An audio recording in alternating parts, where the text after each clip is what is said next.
jilid 0 sampai 6 ya, 1 sampai 6 minimal. Pembukaan berupa nazam. Nazam ini kita isi 2, Aqidatul Awam dan Tuhfatul Atfal. Itu bonus saja. Kalau di tempat kami di sini di Cilacap sini, kita agak niru sekolah formal. Jadi sebelum masuk kelas dibariskan dulu. Baris. Nah, kalau di sekolah formal kan nyanyi Indonesia Raya. Nah, kita baca ini. Baca ini rame-rame. Oh, semangat itu ternyata, alhamdulillah gitu. Jadi bisa ditiru yang ada halamannya. Kalau nggak ada halamannya ya pinjam garasi tetangga lah, gimana gitu. Yang kelas 01 dia Aqidatul Awam, yang lanjutannya Tuhfatul Atfal. Kemudian berikutnya adalah Al-Quran, berisi bacaan dan hafalan. Bacaan ini huruf hijaiyah sampai khatam Quran, kelas 6 selesai dia Qurannya. Kemudian hafalannya Al-Fatihah juz amma dari ayat kursi. Ini dengan alokasi waktu hanya 1 jam ya, 1 jam dengan pembagian materi sebanyak ini. Oh, kok lambat ya, karena materi untuk Al-Quran hanya kurang lebih 20-30 menit. Kalau pengen cepat tinggal nambah waktunya, tambah 1,5 jam jadinya. Seperti di beberapa tempat di Al-Hilal misalnya, kemudian di Batam, bukan di Batam, di Bangka.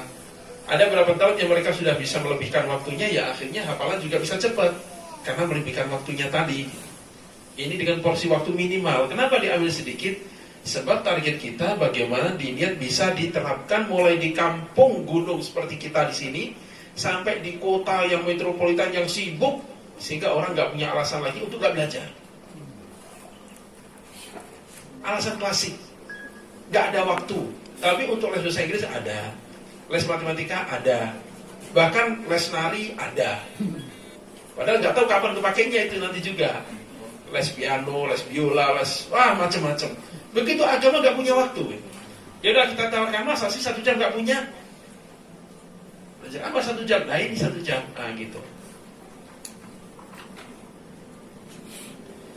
Hadis, doa, sunnah, dan hafalan hadis. Hadis dibagi 2 juga.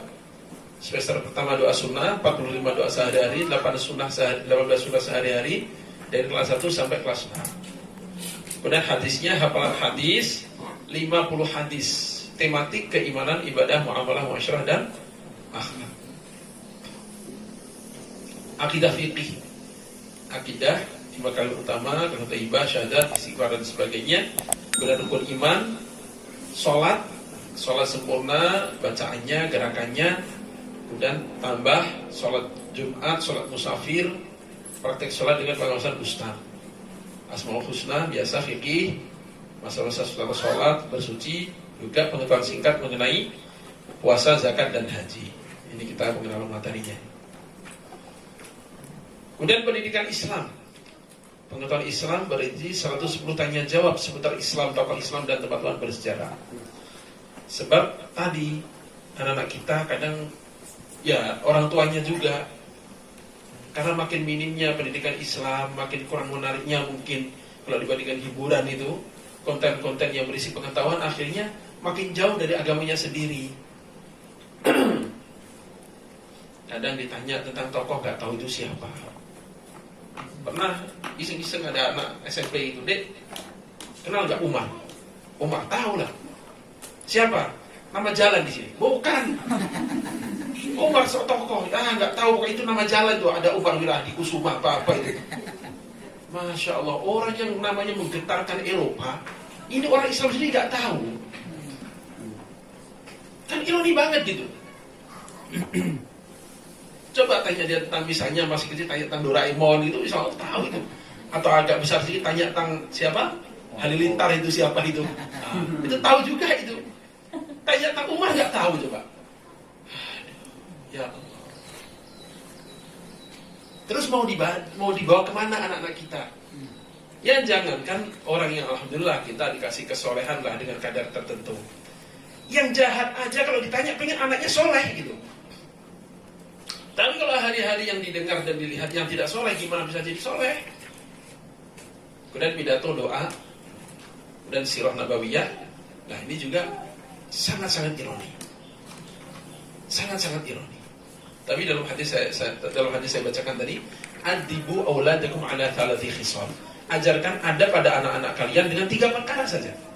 Hubbi nabiyikum, hubbi ahli baitihi, wa tilawatil Quran. Cinta Nabi, cinta keluarga Nabi, baca Quran. Baca Quran alhamdulillah. Cinta Nabi. Sejauh mana kita mengenalkan Nabi kita ke anak-anak kita? Sering kalau diminta ngisi acara maulid gitu, iseng saya tanya, gak usah anak-anak, bapak ibu-ibunya aja.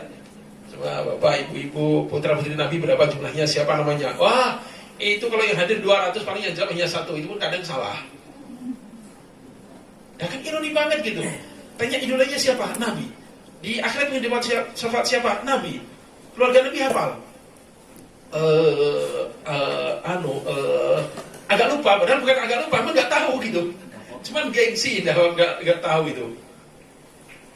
SMP Islam ini judulnya. SMP Islam. Diadakan semacam sayembara. Coba adik-adik yang kenal sahabat Nabi, sebutkan 5 nama. Gak ada. Gak usah 10, 5 gak ada. 4. Yang ngacu cuma 2-3 orang. 3, 2, 1. Bahkan yang gak kenal sama sekali lebih banyak. Yang 4 yang mentok itu sahabat Abu Bakar, Umar, Utsman, Ali. Udah segitu. Lebih dari itu gak tahu. Coba suruh nyusun daftar nama artis gitu, atau YouTuber gitu. Jangan 10, 20 juga lebih gitu.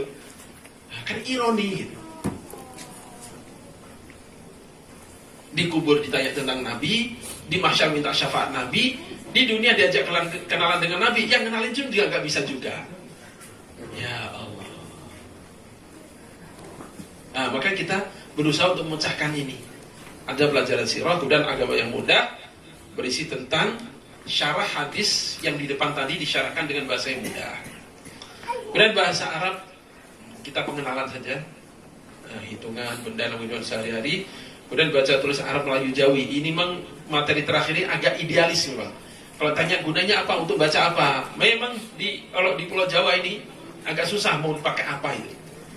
Kalau di Sumatera, Kalimantan banyak lah, masih dipakai di tulisan, di nama jalan masih banyak. Apalagi di Malaysia. Idealisme kita sebenarnya apa? Kita ini di Indonesia, di Nusantara lah, kita punya ulama-ulama besar yang kitabnya tuh luar biasa bagusnya, nggak kebaca karena kita memang nggak bisa baca. Contoh Syiarus Salikin, kata Syekh Maulana Syekh Banjari misalnya, itu kita luar biasa. Kita fikih, kitab tasawuf yang sudah cocok untuk orang Nusantara, tapi nggak ada yang bisa baca karena tulisannya Arab Melayu tadi. Justru lakunya di Thailand dan Malaysia. Padahal yang tulis orang Banjar. Syekh Abdul Samad Al-Falimbani misalnya ditulis di ulama Palembang. Dibacanya malah di Thailand. Kita nggak kenal. Nah gitu, kalau tanya apa sih, kenapa ditulis aja pelajaran tulis Arab, Melayu, Jawi. Nah, kita agak idealisme. Pengen kita kenalan dengan karya-karya para ulama kita. Malah sebenarnya kalau dulu awal-awal kita berkeinginan jilid 7 ke atas nanti pakai tulisan Arab Jawi semua sebenarnya. Cuman kesini kita pikir, jangan-jangan ustadznya nggak bisa ngajar lagi nanti. Itu yang saya agak khawatir. Gimana kira-kira? Coba mumpung ada di sini sebagian nih, sanggup nggak kira-kira?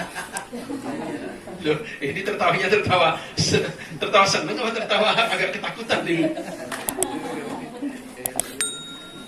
Sebab kalau seandainya bawa buku tulisnya Arab semua itu kan orang, ini kelas 7 dah baca kitab kuning, padahal bahasa Indonesia isinya. Cuman khawatirnya tadi yang ngajar sih dokter tanya, Pak Ustadz dibacanya apa? Wah, kita yang kelambakan nanti.